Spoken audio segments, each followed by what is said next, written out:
Bed parents daily கவனிக்க வேண்டிய விஷயம்னா அவங்களோட மோஷன்ஸ் தாங்க. நீங்கள் டெய்லி வாக்கிங் கூப்பிட்டு போகும்போது அவங்க மோஷன் என்ன கலரில் இருக்குதுன்னு செக் பண்ணுங்கள். ஸோ அதுலேயே வந்து அவங்களுக்கு என்னென்ன ப்ராப்ளம்ஸ் இருக்குதுன்னு நம்ம கண்டுபிடிக்கலாம். இன்கேஸ் அவங்க ஒரு பிளாக் கலரில் போனாங்கன்னா அவங்களுக்கு அல்சர் இருக்கிறதான்னு அர்த்தம். இதுவே வந்து வேர்ம்ஸ் வந்துச்சுன்னா அவங்களுக்கு டிவார்மிங் டைமுன்னு உங்களுக்கு தெரியும்.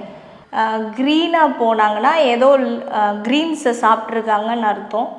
அப்புறம் வந்து எல்லோ கலரில் போனாங்கன்னா வந்து அவங்களுக்கு வந்து லிவரோ இல்லை கிளாட் பிளாடரில் வந்து இஷ்யூஸ் இருக்குதுன்னு அர்த்தம்.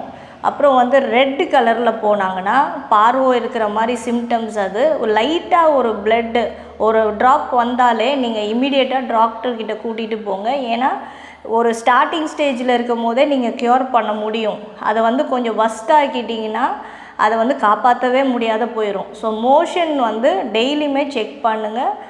இதை ப்ராப்பராக கவனித்தாலே நம்ம வந்து அவங்கள ஹெல்த்தியாக பார்த்துக்கலாம்.